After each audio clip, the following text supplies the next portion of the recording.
Thank you very much indeed for coming back. But I think we've lost anybody yet. We're going down to the 35-40 minutes, that's okay with everybody. And we're going to talk about a few murders first of all. My specialist subject, unfortunately. One of the most murderous places in the East End is a place called Union Lane. Now Union Lane's still there. It's just up the bank on the left-hand side in between the Golden Lion, the White Lion, and the shop next door. And that's it there. About 6 foot wide, about 100 dwellings, and at one time up to 900 people packed in there. Some horrendous incidents when you go back through the old records. There was one occasion in the 1850s when a couple was asleep in a house and something was thrown through the window. It was actually a baby thrown through the window. So what you talk about barbarity, there really was some of that down there. To give you an example of where it was, where it says 8 at the bottom, that's Church Street. In Union Lane is halfway to the right hand side. You see how narrow it was? A really dark, damp place. In 1839, there was a murder there of a man called William Kane. Bill Hamilton was a chimney sweep, and he lived with a person called William Kane, and they worked for the Fosters. The Fosters lived on Union Lane, and they had a decent house at the time. But one of the perks for a window cleaner, you got to keep the soot. And you sold the soot for 6pence a bag to farmers. So 6pence was a lot of money. And these two guys, both Irish, had a bit of a falling out. And Bill Hampton's in the Golden Lion, and he's complaining black as blue that he's going to kill this person. And he's got a knife as well. And the local policeman says, "Where did you get the knife from?" And he says, "Oh, I borrowed it off Billy Kane." So the policeman actually saw the knife. Now during the night, the lady who lives there is woken up by somebody hammering on the window. And it's this Hamilton man, and he's shouting, "Come and see a murdered man, come and see a murdered man." Now the family raised, they go into the outhouse where the lads are actually sleeping on sacks of soot, and they find Kane lying in a pool of blood. Now you can imagine, in a very short time, half the East End are down there, because if you get a murder, everybody wanted to have a look.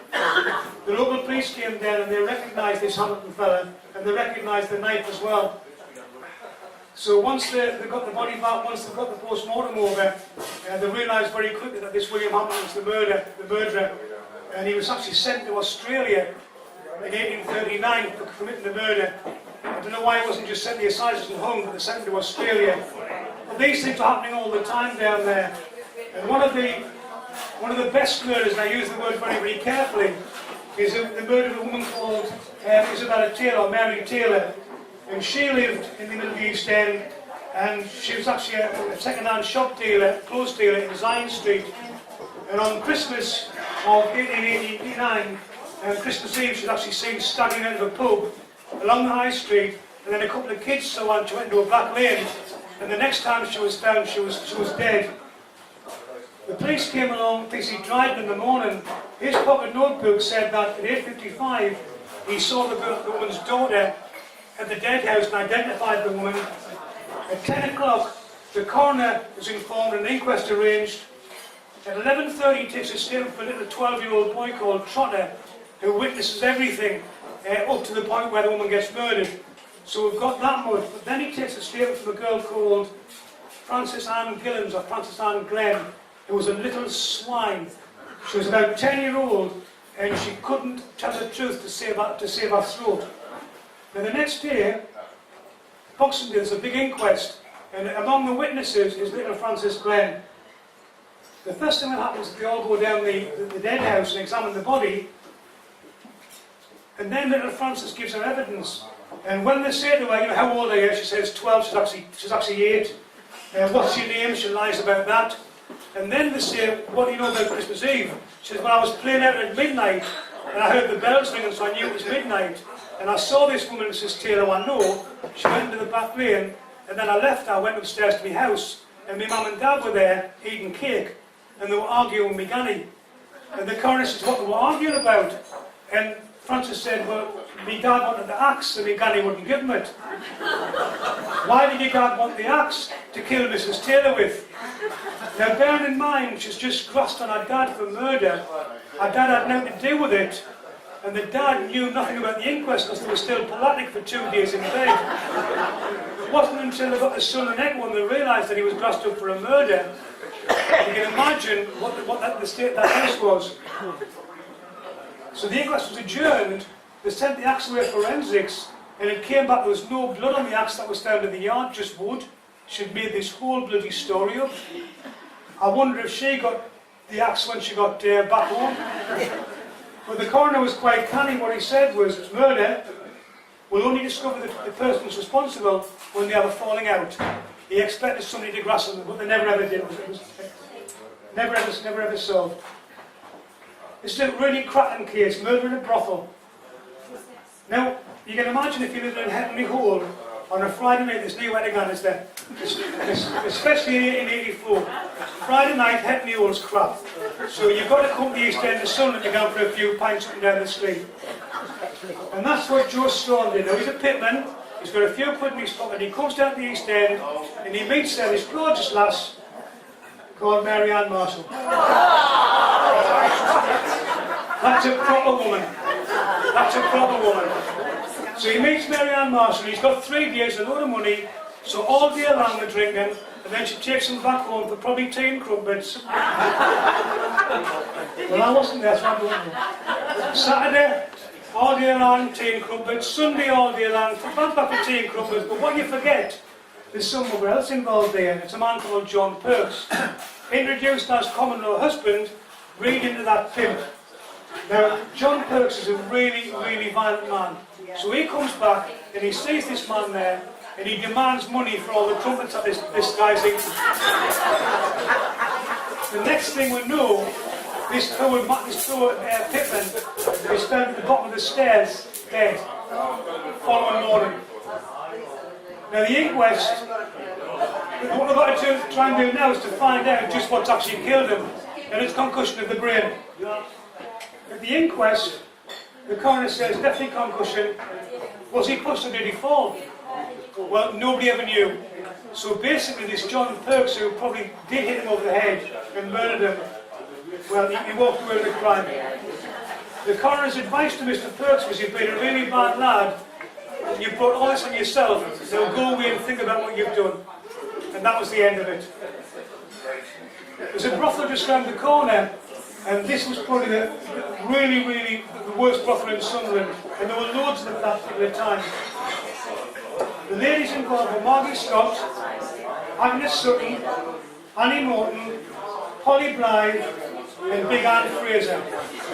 Against any family names there, I've got the family histories for all these people. And the worst one was the madam, we call her Mary Jackson. She was evil, not as evil as her husband and her son. This was Joseph Jackson, and that was her son, Bobby Jackson. Now, Joseph was the pimp, he was the guy who actually ran the brothel, and the enforcer, the bouncer, was Bobby. It's been a really quiet night in the brothel, and all the girls decide to go to the bedrooms. Joe stays up, and he says to this last girl, Maggie Scott, here, I'm going to get a wash, fetches a towel. So Maggie fetches him a towel, but comes back with the wrong colour. And it obviously offends his sensibilities, so she sent for another one. And he's recorded to say, for £2 I'd kill you where you stand, you stinking hole. And the next thing we know is that up steps brave Sir Bobby and his mum, and they decide to defend this prostitute's honour. And they certainly defend it. What happens is, he gets hit 5 times in the head with a pan by Mrs Jackson. He gets kicked in the head by Bobby. He crawls up into his room, and he's followed by Bobby, who belts him a few more times while he's down. And then comes Mary with a poker. The dying declaration is finish me at once. And this is recorded, and then he goes to lie in his bed to bleed to death. Now then, Mrs Winter's the daughter, and she comes, she's an Irish lass, and she says in her statement, my father's face seemed to have been considerably rearranged. And there was scarcely a spot in his body that wasn't bruised or bloodied. He was a bit of a mess, God love him. Now then, 3 days later, Big Ann Fraser, one of the big prostitutes, comes in and raises the concerns. And Mrs Jackson says, let the bugger lie where he is. Don't worry about him. The reason she wasn't concerned, he was already dead. He was already dead.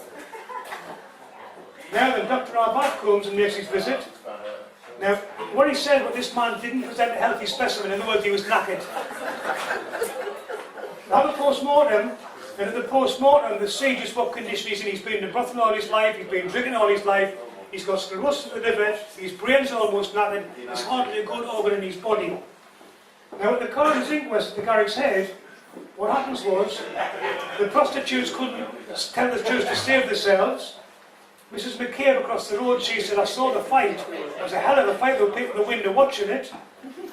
The pawnbroker said exactly the same thing. Dr. Arbath says, Mr. Jackson was an unhealthy specimen. His self-neglect was obvious, and he was courting death on a number of planes. The cause of death, hemorrhage to the brains, hemorrhage to the lungs, probably brought about by the excitement of battle. Now then, the verdict, I'm going to let you guess the verdict. Was it either murder at the hands of these people? Was it accidental death? Was it suicide? Or was it because he was knackered anyway? That's what the jury decided. Could have got away with murder. This is a little bit on East End people, and some of them you might recognise, some you might remember. I don't know if you remember this picture of a streaker. Well, that guy wasn't the first streaker. Sunderland had the first streaker. There was a guy called Cutter the Nutter. Cutter the Nutter was wounded in the Napoleonic Wars. He was shot in the head, and he had what's called frontal damage. If you've got frontal damage, you've got like knee braking system. I think I'm sure my mother's got it because she tells it right anyway.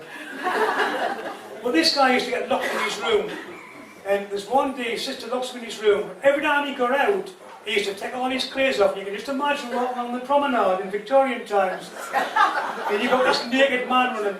Well, of course, they couldn't do anything with him. There was no asylum, so he had to get dragged back to his room and put back in his room again. But Sunderland had the first streaker, Cutter the Nutter. Another question is, who was Jane Antiquarian? This is graffiti from about 1900 at the bottom of the Long Bank, Jane Antiquarian. I'd love to know where she was. Now some very naughty ladies. Scotch Kate, Annie Mullen, Lizzie Hope, Big Bella, and the worst of them all was this one. This is Annie McManus, the acrobatic prostitute. Every boy in the East End of Sunderland in the 1880s got a sex education from her. Not because they did anything. She used to do handstands against the Sand Street Music Hall with knee knickers on. You can just imagine the group around her, can't you? Bring back Annie McManus, I say. This is Dead Body O'Donoghue. When I worked in the East End in the 1980s, she was lovely. I got a big crap with a couple of the prostitutes down here. So part of the work I did. And there's one of them had been the third generation prostitute, and she was proud of the fact, God love her. I mean, she was a really funny lass. And her grandmother told her tales about the 1880s and 1890s down the East End with the prostitutes. And one of them she mentioned was a lass called Bridget O'Donoghue. Now, Bridget O'Donoghue, and this is her here, I've got a mugshot. That's it. Bridget O'Donoghue was in the Boars Head one night and she was boasting. And what she said was, she was a dead man who would get a stiff stick just by looking at me titties. This is exactly what the woman said. This is not gratuitous. So the girls are legless. So what they do, they come out of here and they go down Bull Lane where the dead house is. Now the dead house, nobody broke into it because they're just dead people, weren't they? They forced the door and, basically they took a sheet off one of the dead men while she exposed herself. Now they heard footsteps coming, but this girl was too drunk to do anything. So when the policeman came, there's nobody there, but there's her exposed herself to this dead body. She became known as Dead Body O'Donoghue after that. Now this one here, Mary Miller, absolute topper, she gets done for prostitution. So she changed her name to put the police off What does she change her name to? Funny.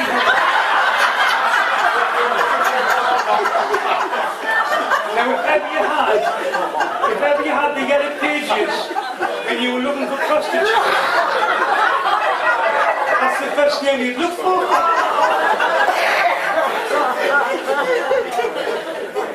I don't know if you know, but in Victorian times, the prostitutes could actually use a pub for the purpose of refreshment. They couldn't solicit, but they would come in for a bit of a break, a pint, before they went out again. So even though the likes of the Boars Head was festooned with them at the Friday and Saturday nights, they were doing nothing against the law. This is Fighting Cock Lane, a very good name for the best brothel in Sunderland. It's just up the bank from here, and it's that little arch there. And a guy called Sam Brewis, who God love had mental health problems, used to come on a Friday night with his pockets full of money and up and down the high street. And he was found in a heap one day, and the police picked him up, took him back to the Nick, and they realised this was not just drunk, he'd actually been given opium. So when the police made some inquiries, what they found out was this woman here, Elizabeth Anderson, had been one of the prostitutes in there, and they drugged this man to try and get the money off him. They actually got a sovereign off him, and they were actually done, and all they got was 3 months apiece. Anyway, some canny folk, some canny East End folk. This is our first one. Everybody knew. What's her real name? Shirley Ritchie. I mean, I wonder, you probably all know stories. My favourite is when they're building Lambton Tower. And some of the lads were shouting off the building site, as lads do. And they're shouting, "Giz a kiss, giz a kiss." So she does nothing else, but she bends over, shows her bare arse and says, "Kiss that."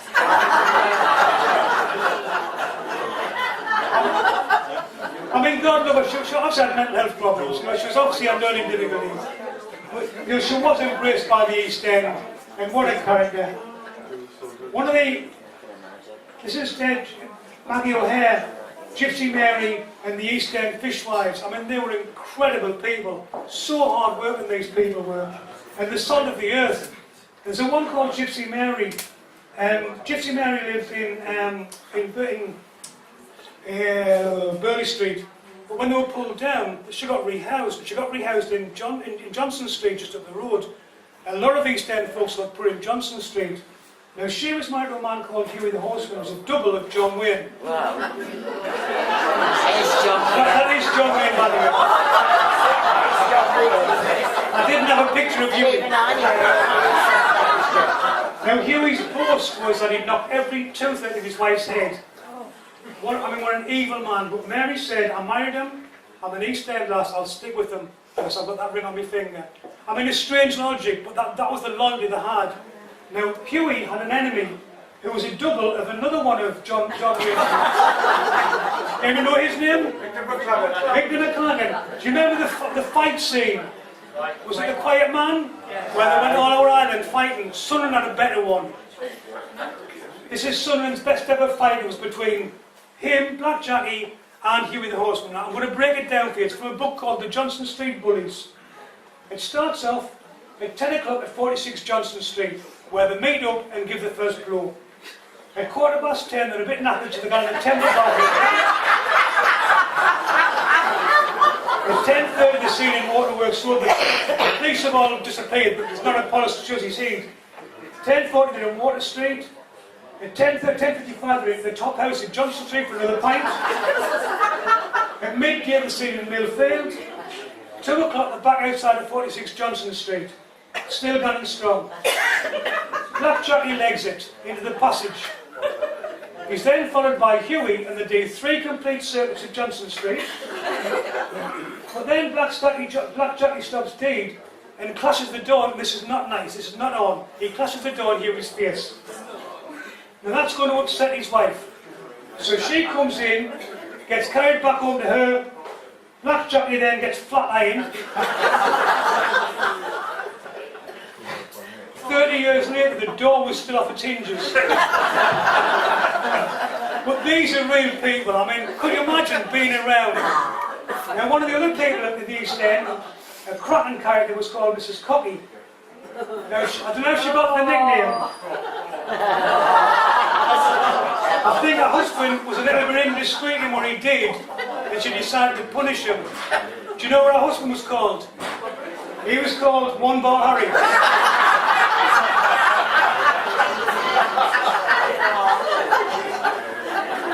I'm not sure why. There was another one called Flat-Faced Mary, also Dog Shit Mary. And we had a dog that used to shit all over the place. So instead of taking it out, because it used to get into the furniture and shit, so he just cut all the legs off the furniture. That was Flat-Faced Mary. He had huge feet, he used to walk into walls. And he had a broken nose called Flat-Faced Mary. The Red Lady, she was a very, very famous one in the East End, a bloody nuisance, but she was a proper East End woman. And the only way you got rid of her if she was sleeping on your landing was to offer her help, because she was so proud of herself, she'd refuse and bugger off. Another one was called Foul Dal de Round Dal, the fighting bad man.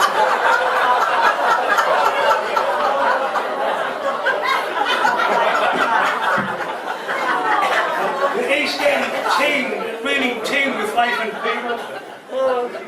This is Bull Ready. Again, the family is still around, and a really, really popular East End lad. Just hard-working people, but characters. Another one called Jack Shave. Do you know what he sold? Razor blades.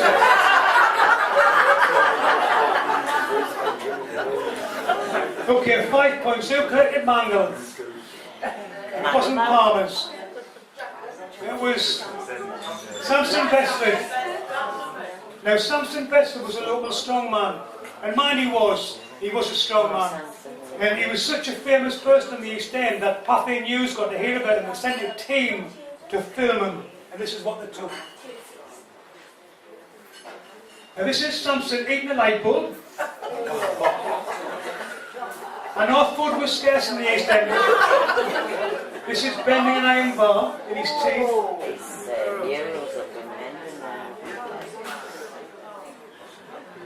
And this is getting your neck pulled off by tug of war. But the next one is the best. The next one is the best. Now, when this is finished, look at the way he walks. He puts a brick on his head and he gets hit with a nail.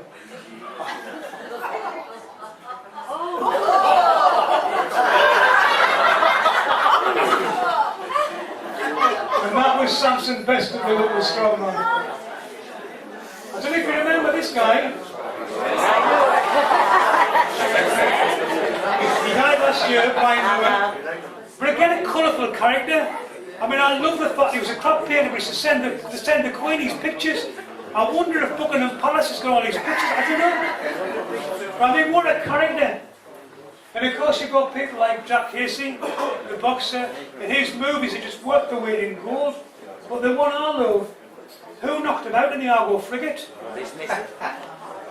Adam knocked him out in the Argo frigate. Now then, if you lived in the East End and you went for your holidays, where did you go? 1930s, with a bit of money, you went to Weedale. This is their holidays now. Have a look at this.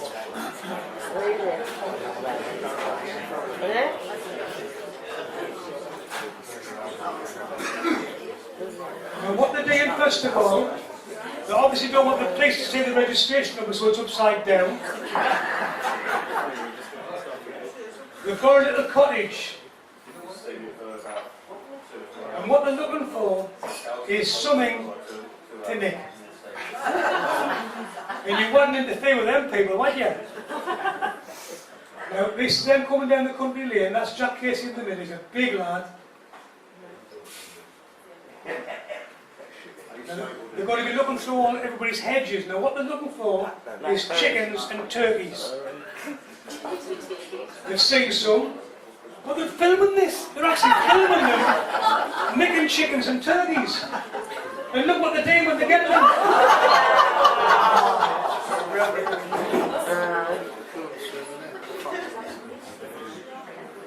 Still twitching. It's still twitching.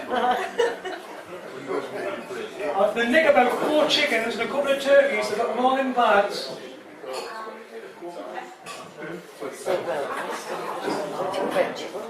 But I mean, if ever you want evidence of the crime, you just develop the film.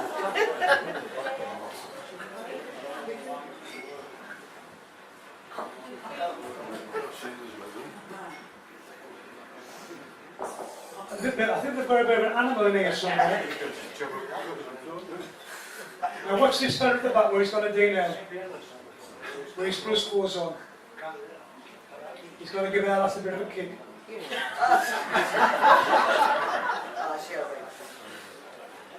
I'm the other one. I mean, why didn't they fist him? I left this bit on because it's a clever bugger. Watch him.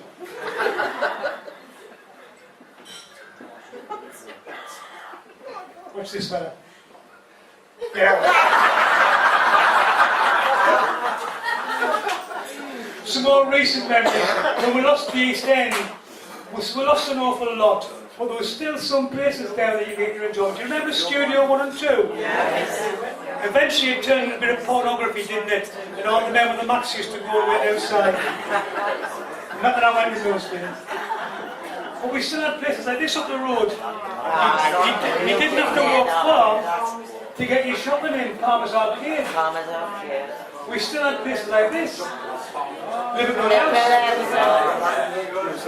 Do you remember those tube things where the money used to go in? We still had. You could leave school on the Friday and you could start work on Monday. Jackson's, Hepworth's. Where I worked, Brian Mills.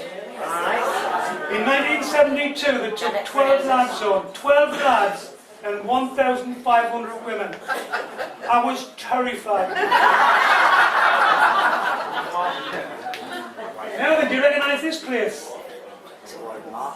That's Jackie White. That's Jackie White's Market, which later became that. But it started off on the High Street, is that? Just down the road on the right hand side. Jackie White started off. His name was W.H.Y.T.E. and he hired somebody to paint the sign on his barrow, and he painted I.T.E. and he just left it. He left, became Jackie White.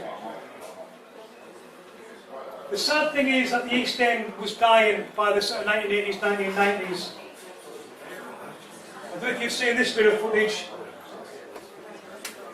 This is the Boars Head where we are now. And just behind it, and that was the last of the industry on this side of the river, really.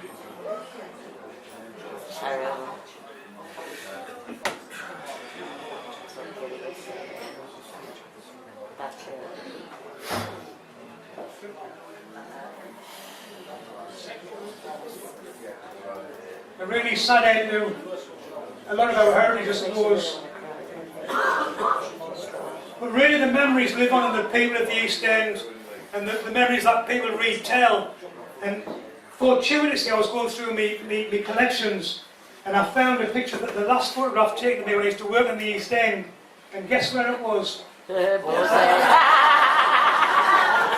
That's outside the Boars Head, 30 years ago when I was a young lad.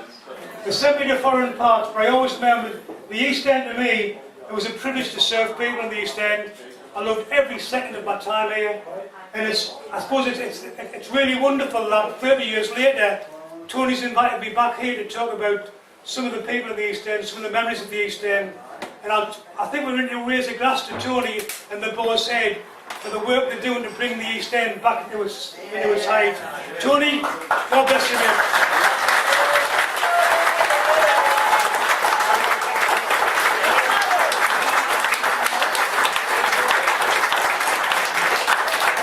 I hope you've enjoyed it. I hope I haven't upset anybody or depressed anybody. Hope you've enjoyed it. Thanks very much. God bless.